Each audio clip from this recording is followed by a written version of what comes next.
Baik, Dasar Pelancongan Negara DPN 2020-2030 akan dilaksanakan. Dasar kerajaan merupakan perkara yang sangat penting dalam sesebuah pemerintahan dan juga pentadbiran negara. Malaysia mempunyai gagasan dan juga polisi yang tersusun merangkumi pelbagai perspektif iaitu strategi, objektif dan pelaksanaan bagi mengatasi masalah negara. Dasar yang dipilih adalah Dasar Pelancongan Negara 2020 hingga 2030 yang ingin menjadikan negara Malaysia sebagai negara pembangunan pelancongan dan menjadi top of the mind ecotourism destination of the world. Bagi latar belakang dasar ini dilaksanakan oleh Kementerian Pelancongan, Kesenian dan Kebudayaan Malaysia iaitu MONTEC. Dasar yang diperkenalkan ini akan menjamin industri pelancongan negara supaya ia menjadi destinasi pelancongan pilihan utama bagi warga dunia. Ia mempunyai agenda transformasi dan juga matlamat supaya ia berdaya saing dalam industri pelancongan, dan dasar ini mempunyai hala tujuan yang sangat strategik untuk memanfaatkan perkongsian sektor awam dan sektor swasta serta menerima pendigitalan untuk daya saing dan inovasi ke arah pembangunan mampan dan inklusif. Sektor pelancongan di Malaysia masih berada di takuk yang lama dan masih tidak berkembang dengan maju seperti negara-negara yang lain. Terdapat beberapa masalah yang boleh kita lihat daripada sektor pelancongan ini.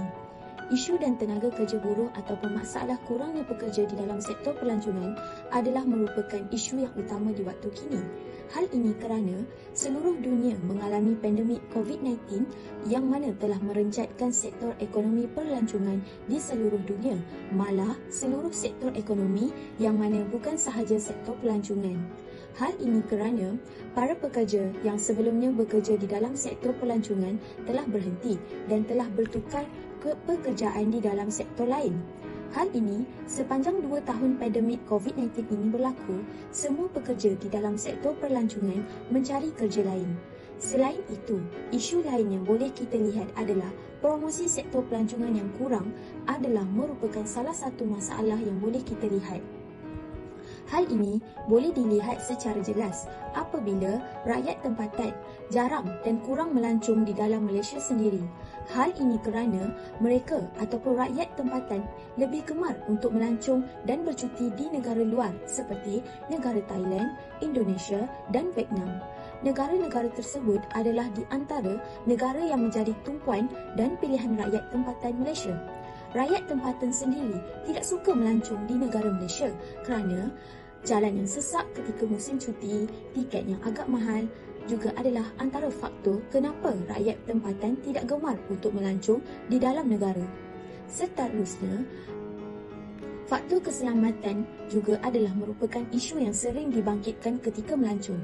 Para pelancong akan mempersoalkan tentang keselamatan mereka jika mereka melancong di sesuatu tempat. Kerisauan berlakunya jenayah menyebabkan para pelancong akan berasa terancam dan tidak selamat. Di dalam pemikiran individu, mereka akan berasa tidak selamat, dan adakah mereka akan selamat jika mereka ini melancong, dan mereka akan merasa bimbang. Kebanyakan pelancong akan membuat kajian dahulu, iaitu untuk mengenal pasti kawasan yang selamat. Mereka akan ke kawasan yang selamat dan tidak akan ke kawasan yang tidak selamat. Hal ini, kes jenayah yang tinggi akan menyebabkan para pelancong mempunyai tanggapan yang negatif. Dalam slide ini kita boleh nampak jadual kedatangan pelancong dan juga pendapatan daripada sektor pelancongan. Secara keseluruhan, jumlah kedatangan pelancong yang tertinggi dicatat pada tahun 2014 dan yang terendah dicatat pada tahun 2021. Bagi nilai pendapatan sektor pelancongan yang tertinggi adalah pada tahun 2019, yang terendah adalah pada tahun 2021. Selain bagi jumlah kedatangan pelancong dan pendapatan daripada sektor pelancongan adalah sentiasa meningkat. Manakala hasil daripada sektor ini juga sentiasa positif dengan pendapatan sebanyak RM53.4 bilion pada tahun 2007 sehingga RM86.1 bilion pada tahun 2019. Bagi pendapatan yang rendah pada tahun 2002 dan juga tahun 2020 dan juga 2021 hanya disebabkan oleh perkara luar jangka yaitu COVID-19. Seterusnya, selain ini merupakan sumbangan daripada sektor pelancongan.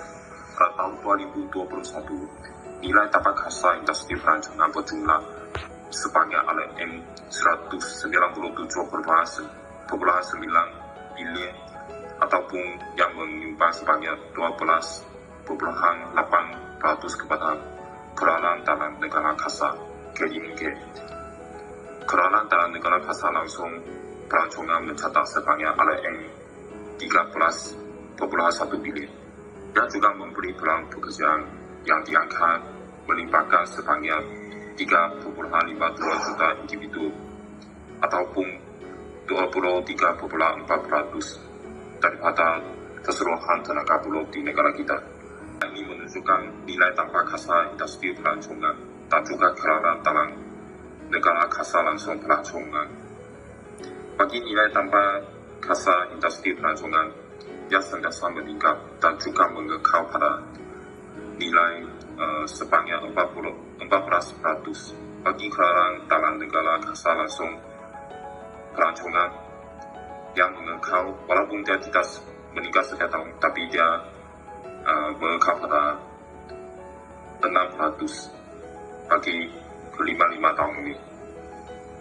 Bagi ringkasan analisis, ini mempunyai beberapa cara untuk meningkatkan industri pelancongan. Bagi cara yang pertama adalah pemberian promosi untuk menarik lebih ramai pengunjung. Promosi dapat memberitahu pengguna tentang ciri-ciri sesuatu tempat dan juga mempengaruhi pilihan psikologi mereka. Promosi mempunyai kesan yang berkekalan terhadap keputusan pembelian. Kerjasama antara sektor awam dan swasta dalam industri pelancongan. Kerajaan harus menjamin bahawa dasar dan sistem pengabayan yang sesuai disediakan untuk mengekalkan pengembangan industri pelancongan dan kelebihan yang berkaitan. Cara yang ketiga ialah tabir urus kerajaan pelancongan yang berkesan.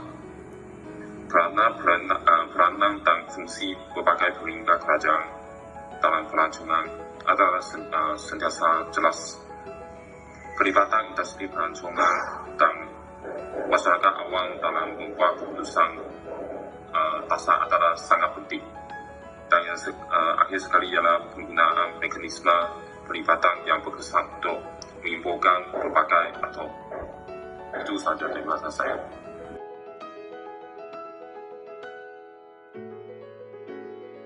Seterusnya adalah saranan yang boleh dilaksanakan bagi merancangkan sektor pelancongan negara. Saranan yang pertama ialah mempergiatkan sektor pelancongan domestik. Memandangkan sektor pelancongan merupakan antara sektor yang paling banyak menyumbang dalam ekonomi negara dan merupakan sektor yang terjejas teruk akibat COVID-19. Oleh itu, kerajaan telah memfokuskan usaha merancangkan sektor pelancongan domestik. Antara usaha yang dilaksanakan ialah kempen promosi pelancongan domestik bagi mempromosikan tempat-tempat menarik di Malaysia kepada semua rakyat. Sebagai contohnya, Petrol Malaysia dengan kerjasama Tourism Malaysia yang melancarkan kempen Jom Jalan-Jalan untuk mempromosikan pelancongan domestik. Saranan yang seterusnya ialah mempromosikan sektor pelancongan melalui internet seperti yang dilaksanakan oleh Menteri Pelancongan Seni dan Budaya yang telah melancarkan brosur digital interaktif Tourism Malaysia melalui laman web. Dengan kemajuan pendigitalan ini, segala maklumat tempat-tempat yang menarik di seluruh Malaysia, pakej yang ditawarkan serta aktiviti yang dilaksanakan dapat disebarkan secara meluas dan pantas. Penggunaan aplikasi seperti Trivago, Facebook, Instagram dan Twitter dapat membantu penyebaran maklumat dengan pantas berkaitan tempat-tempat menarik di seluruh Malaysia. Seterusnya adalah saranan yang boleh dilaksanakan bagi merancangkan sektor pelancongan negara. Saranan yang pertama ialah mempergiatkan sektor pelancongan domestik. Memandangkan sektor pelancongan merupakan antara sektor yang paling banyak menyumbang dalam ekonomi negara dan merupakan sektor yang terjejas teruk akibat COVID-19. Oleh itu, kerajaan telah memfokuskan usaha meranjakkan sektor pelancongan domestik. Antara usaha yang dilaksanakan ialah kempen promosi pelancongan domestik bagi mempromosikan tempat-tempat menarik di Malaysia kepada semua rakyat. Sebagai contohnya, Petrol Malaysia dengan kerjasama Tourism Malaysia yang melancarkan kempen Jom Jalan-Jalan untuk mempromosikan pelancongan domestik. Saranan lain yang boleh dilakukan untuk meningkatkan dan memulihkan sektor pelancongan di Malaysia adalah dengan mewujudkan suasana tempat pelancongan tempatan dalam realiti maya VR kepada bakal pelancong. Kerajaan boleh memperkenalkan lawatan maya dalam VR. VR boleh digunakan untuk membuat lawatan maya destinasi pelancongan, membolehkan orang ramai mengalami lokasi sebelum mereka pergi ke sana secara peribadi. Ini boleh membantu meningkatkan minat terhadap destinasi dan memudahkan orang ramai merancang perjalanan mereka. Selain itu, VR boleh digunakan untuk melatih pekerja industri pelancongan seperti pemandu pelancong dan kaki tangan hotel tentang cara berinteraksi dengan pelanggan dan memberi pengalaman yang berkualiti. Sarana seterusnya membuka peluang kepada semua warga asing untuk bebas datang ke Malaysia, tak kira secara sah atau tidak. Peningkatan pelawak asing boleh membawa kepada peningkatan dalam perniagaan dan pekerjaan berkaitan pelancongan serta rangsangan keseluruhan kepada ekonomi tempatan. Apabila warga asing pergi ke destinasi, mereka biasanya membelanjakan wang untuk perkara seperti penginapan, makanan, pengangkutan dan cenderamata. Namun saranan ini kurang relevan kerana akan menyebabkan pelbagai kesan negatif kepada negara seperti peningkatan jenayah, penyakit dan sebagainya. Cadangan yang terbaik dari kelima-lima pilihan tersebut ialah mempergiatkan pelancongan domestik kerana memenuhi kriteria dasar yang berkesan, relevan, cekap dan mampan. Terdapat dua cara untuk mempergiatkan pelancongan domestik. Salah satunya ialah menjalinkan perkongsian pintar antara kerajaan dengan pemain industri. Contohnya, kerajaan boleh memperkenalkan program satu bulan satu destinasi yang memberikan potongan harga kepada rakyat tempatan hasil kerjasama dengan syarikat pelancongan. Seterusnya, kerajaan juga boleh meningkatkan promosi domestik dari dalam maupun luar talian. Contohnya, memberikan pakej percutian secara percuma kepada pelajar cemerlang. Hal ini bukan sahaja dapat meningkatkan pelancongan domestik, malah dapat juga melahirkan ramai golongan intelek dalam negara. Kesimpulannya, dasar ini menjadi penyumbang dalam ekonomi negara dan membantu negara untuk lebih dikenali di mata dunia luar.